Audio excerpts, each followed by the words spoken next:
जय श्री श्याम। कैसे हो आप सभी? उम्मीद करता हूँ कि आप सभी स्वस्थ होंगे, मज़े से होंगे। और आज राजस्थान यूनिवर्सिटी के ये फर्स्ट सेमेस्टर का हिंदी लिटरेचर, हिंदी साहित्य का एग्ज़ाम है और उस एग्ज़ाम को लेकर हम आपके लिए इम्पोर्टेंट क्वेश्चन लेकर आए हैं। उम्मीद करता हूँ कि ज़रूर यहाँ से आपको मदद मिलेगी इम्पोर्टेंट क्वेश्चंस में। तो हम ज़्यादा समय व्यतीत नहीं करेंगे क्योंकि समय हमारे पास पहले से ही कम है। आ जाइए अपने क्वेश्चंस की ओर। पहले बात करें हिंदी साहित्य पर। फर्स्ट क्वेश्चन, फर्स्ट यूनिट का हिंदी हिंदी साहित्य के आदिकाल की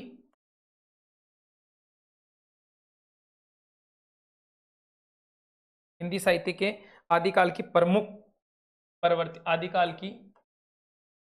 प्रवृत्तियों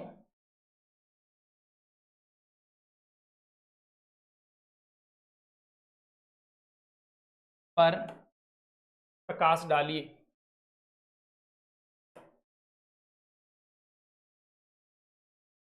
ठीक है ना?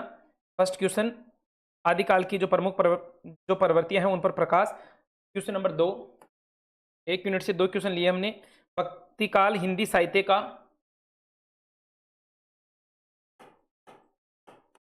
भक्तिकाल हिंदी साहित्य का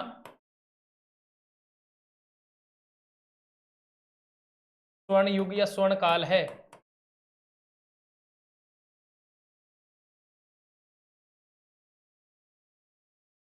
स्वर्ण युग है। भक्तिकाल हिंदी साहित्य का स्वर्ण युग है। इस कथन को समझाना है।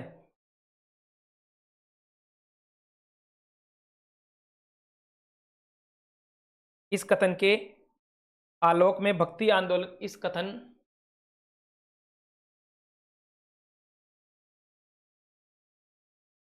के आलोक में इस कथन के आलोक में भक्ति आंदोलन की विशेषताएं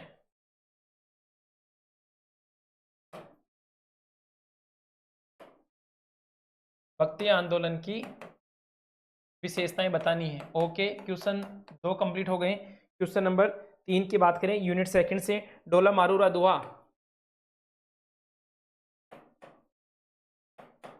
डोरा मारूरा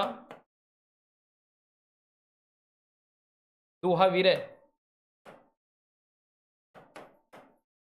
डोला मारूरा वीरे दुहा वीरे वे था एक सशक्त काव्य है। वे था एक सशक्त काव्य है।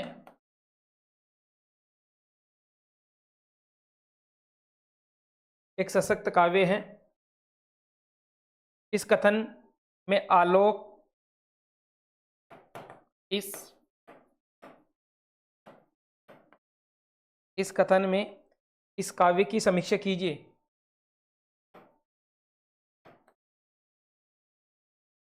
इस काव्य की समीक्षा कीजिए। Okay, Bisaldev Raso. Question number 4, Bisaldev Raso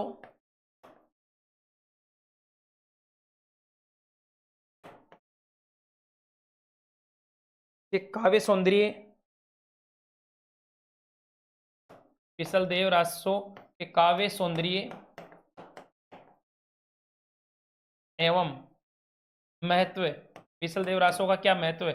महत्व पर प्रकाश डालिए। एक यूनिट से हमने 4 क्वेश्चन लिया है। एक हिंदी साहित्य आदिकाल से लिया है हमने क्वेश्चन। एक क्वेश्चन लिया है भक्तिकाल हिंदी साहित्य का स्वर्ण युग है, इस कथन को समझाना है। एक क्वेश्चन हमने सेकंड यूनिट से लिया है, डोला मारूरा दुहा वीरे वेथा पर एक सशक्त काव्य है, इसको आपको समझाना है। और एक क्वेश्चन लिया हमने बिसलदेव रासो के काव्य सौंदर्य पर आपको प्रकाश डालना है, उसके महत्व को बताना है। यूनिट 3 की बात करें अपन, यूनिट 3 में उदाहरण से स्पष्ट कीजिए कबीर निर्गुण व निराकार भक्ति। 3 क्वेश्चन हो गए, 4 क्वेश्चन हो गए, 5। कबीरदास जी की कबीर निर्गुण व निराकार कबीर निर्गुण व निराकार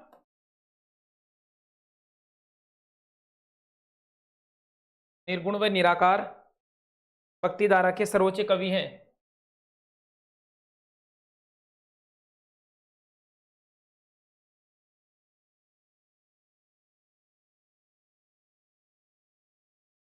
सर्वोच्च कवि हैं, समझाइए। कबीरदास जी निर्गुण भक्ति व निराकार भक्ति के सर्वोच्च कवि हैं, इस कथन को स्पष्ट करना है। इसके बाद में नागमती वियोग खंड के आधार पर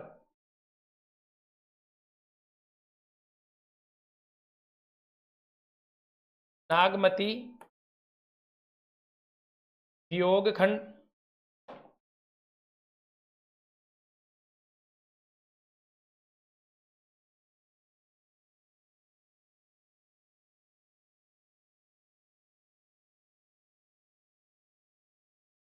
वियोग खंड के आधार पर नागमती वियोग खंड के आधार पर जायसी का वीर्य वर्णन कीजिए।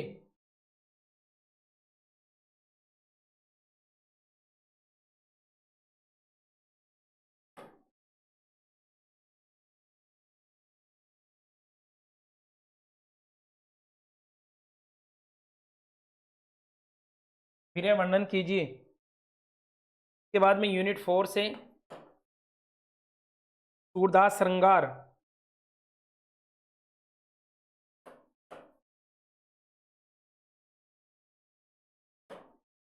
सूरदास श्रृंगार व वात्सल्य रस के सम्राट कवि हैं।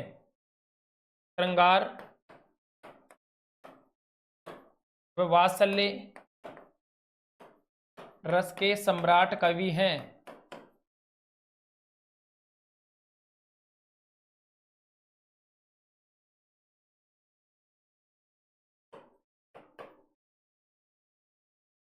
समझाइए, इस कथन की विवेचना कीजिए।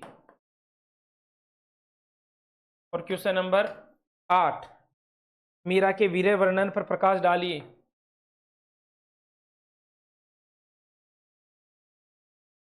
मीरा के वीर्य वर्णन पर प्रकाश डालिए। ठीक है, ये इंपॉर्टेंट क्वेश्चन 8 क्वेश्चन हमने 4 यूनिट में से आपके लिए 8 क्वेश्चन बनाए हैं। उम्मीद करता हूं कि जरूर यहां से आपको 2 या 3 क्वेश्चन देखने को मिलेंगे। तो ज्यादा समय नहीं है हमारे पास, आप पूरा वीडियो एक बार देखकर क्वेश्चंस को समझकर अपनी जो भी नोटबुक है, जो भी याद करने की आपके पास पुस्तक है, उसमें से देखकर इनको जाइए। उम्मीद करता हूं कि पूरे के पूरे क्वेश्चन आपको वहां एग्जाम में मिले। ठीक है, थैंक यू।